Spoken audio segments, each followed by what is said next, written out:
دعائي تسنتو زمن العدس البيت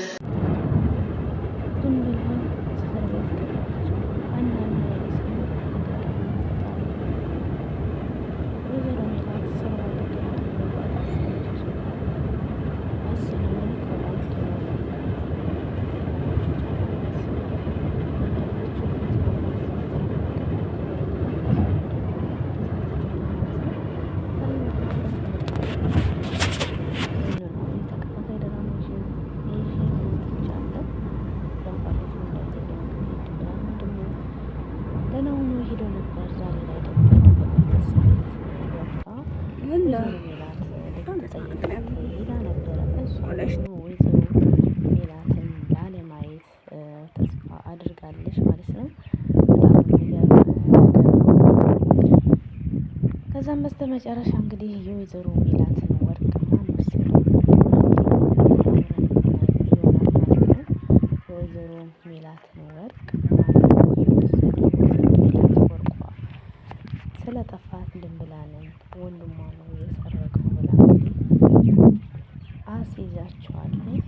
አልፎ ተርፎ እንግዲህ አሁን ላይ ወይዘሮ ሜላት ሰላምን ሁሉም ቤተሰቡ ያው ወርቁን የድንብላል ወንድም ስለሆነ የወሰደው እሷ ስትያዝ እሱ ደግሞ ሊያዝ ሲመጣ ወርቁ ይመጣል በማለት ነበረ። ከዛም እንግዲህ አንዬና ሰላም በመንገድ ሲሄዱ ድንብላልን አግኝተዋት በጣም ገርሟቸዋል። ምክንያቱም ወይዘሮ ሜላት ድንብላልን ማሳሰሯና ለምን በቃ ይቺ ንጹህ ልጅ እሷ እኮ ወጥታ መሄድ ትችላለች፣ ግን እኛን አሁን በነፃ እያገለገለችን ሳለ እንዴት ይሄንን ድንብላት ታደርጊያለሽ ብለሽ እማዬ አንቺ በቃ ይሄንን ካደረግሽ አንቺ ከኔ ጋር እናቴም አይደለሽም ብላ ነበር ድንብላል የዛተችባት። እሷ ደግሞ ይሄ ወርቅ እኮ ከአምላኬ በታች ነው፣ ስለዚህ እኔ ባደረኩት ነገር አልጸጸትም እያለኝ መልስ ሰጥታለች ማለት ነው። ከዛም አልፎ በጣም የሚገርም ነገር ነው። ወይዘሮ ሜላት እንግዲህ ወርቁን ይዛው ስለጠፋች በጣም የሚገርም የሚያሳስብ ጉዳይ ላይ ነው። ሁሉም ቢሆኑ እንግዲህ አሁን ላይ የወይዘሮ ሜላት ወርቅ መጥፋት ለሁሉም ጥያቄ የሆነ ነው። ምክንያቱም ድንገት ነው ይሄ ወርቅ የጠፋው። ያሉት ባዳ ደግሞ ድንብላልና ያው ወንድሟ ናቸው። ወይዘሮ ሜላት ደግሞ ልጆች አይወስዱም፣ የሚወስዱት ድንብላል ወንድም ወስዶ ነው ብላ ነው ያሳሰረቻት ድንገት። ከዛም ድንብላል እስር ቤት ሄዳ ወይዘሮ ሜላት ልጠይቃት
ግን ይመስለኛል አንዳንድ ጊዜ ያው ተምቹ ወደ ሚኒ ያሲር ወደ ራስ ተመሳስበ ያው በእርግጥ ሀና አጥፍታለች። ሁሌ የምታስቀድመው ሌላ ነው። እኔ እስከ መቼ ያኖርሽኝ እቃ ነኝ እንዴ?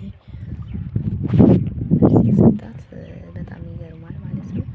ከዛም አልፎ ተርፎ እንግዲህ የአሲርና የተምቹ ጉዳይ ሁሌም ሲከፋቸው መደበቂያቸው መጠጥ ነው። ከዛም አልፎ እንግዲህ መጠጥ እየጠጡ ካለ ወዴት ነው የሚሄዱት የሚለውን እንግዲህ በቀጣይ እናይም ይሆናል ማለት ነው።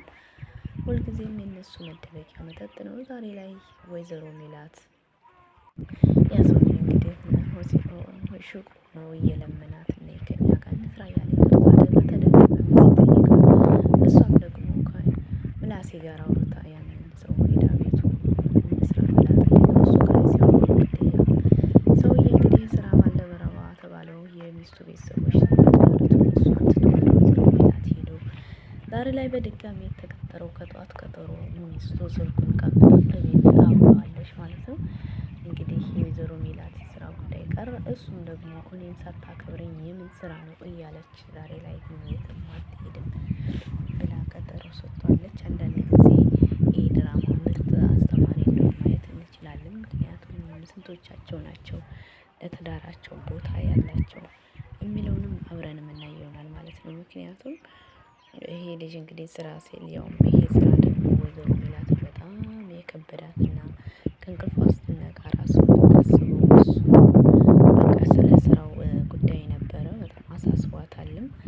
ግን ይሄንን ስራ ትወጣዋለች፣ ትሰራዋለች፣ አትሰራውም የሚለውን ደግሞ በቀጣይ የምናይ ይሆናል። ምክንያቱም በጣም ከብዷታል። እንዴት ነው ነገሩ እያለች ለራሷ ሀሳብና ጭንቀት ላይ ነው የሆነችው። ዛሬ ላይ ደግሞ ይመጣል ስትል የነበረው በድንገት ቀርቶባታል። እሱም ደግሞ ስልኩን ቤት ባለቤቱ ስለቀማቸው ስልኩን ይዞ ማውራት ከቤተሰቦቼ ጋር ሄድ እኔ ፀጉር ቤት ሄጄ ምናምን ነገር እመጣለሁ ብላ አስጠንቅቀዋለች ማለት ነው። እሱም ደግሞ እሺ ብሎ እንግዲህ ስልክ ስለሌለው ይዞ ወደ ሚስቱ ባለቤቶች ሄዷል። ወደ ወይዘሮ ሜላት ቤት ስትሄድ በጣም ከፍቷት ስለነበረ ሄዳ ለልጆቿ ስልክ ስደውልለት እኮ አያነሳም ነበር እያለችው ማለት ነው። እሷም ደግሞ ለሰላምዬ ይሄ ስራ እኮ እማዬ የሚገርም ግድ የለም አንቺ ላይ ጥሩ ካልሆነ እያሏት ነበር። እንግዲህ ልጁ ያም ልጅ እስከ ምላሴ ድረስ ሄዶ ነበር። ምላሴ እስከዛች ከልጅ ጋር ምን አይነት ምትክ ነው የምትባለው ልጅ ጋር እንግዲህ ግንኙነቱ እየቀጠለ ይሆናል። ዛሬ ግን ድሮ ያለሁበትን የትምህርት ቤት ደረጃዬን እንደዚህ እንድታስታውሽኝ አልፈልግም፣ በቃ ተይኝ ልኑርበት እያለ ነበር መልስ የሰጣት። እሱ ደግሞ እኔ ምን አደረግኩሽ? አንዴ ደስተኛ ነኝ ትለኛለህ፣ አንዴ ደግሞ አንቺ ሳይ ይከፋኛል፣ የድሮ ነገሮች ሁሉ እያልክ ነው፣ ምንድነው አሰብኩት? ከዛ የሁሉም ሰው ደስተኛ ሆኖ አይደለም በውስጡ በስተጀርባ ብዙ ነገር አለ እያለች ሳለ ሳትጨርስለት ትተው ሄዷል። በጣም የሚገርም ነገር ነው። የዛሬው ደግሞ ያው እንግዲህ ምላሴስ ወዴት እየሄደ እንደሆነ የምናይ ይሆናል ማለት ነው። እንግዲህ በቀጣይ ፕሮግራም አብረን ሁሉ የምናያለን። ዛሬ ላይ እንግዲህ ያሲር ሀናን ትቷት በመንገድ አልፏል። እሷም ደግሞ ድንብላልን አላይም ያሲር ትቶኝ ሄደ እኮ እያለች ነበር ያለችው። በጣም ተጨቃም ነበረ። ከዛም በኋላ እንግዲህ ዛሬ ላይ ያሲርን በመንገድ አግኝታውም ነበረ። እሷም ደግሞ አብረን ቁጭ ብለን እናሳልፍ ስትለው እሱ ራሱ እኮ ያው እንደናፈቀችው ያውቃል። ግን ቢሆንም ልቻለው የሚል ነው ወይስ ምንድነው ነገሩ ማለት ነው። ከዛም አልፎ ተርፎ እንግዲህ ዛሬ ላይ ያሲር ሀናን ትቷት ይባል። ሀናም ተከትላ እየለመነችው ነበር። እሱ ደግሞ እሺ የሚል መልእክት አልሰጣትም። ቀጣው እንግዲህ ምን እንደሚሆን አብረን የምናየው የምንሰማው ይሆናል ማለት ነው። ውዶች የቪዲዮውን ላይክ ሼር እያደረጋችሁ አጠናክሩ። ይሄ ድራማ ብዙ ነገር የሚጠቅም ብዙ ትምህርት ሰጪ ነው። ምክንያቱም አንድ ቤት ላይ እንግዲህ ምን እምነት ቢኖርን ያው ከባዳ ምንም አንዘልም። በድንብላል የተነሳ ድንብላል ግን መታሰር እንደሌለባት ሁላችንም ማወቅ አለብን።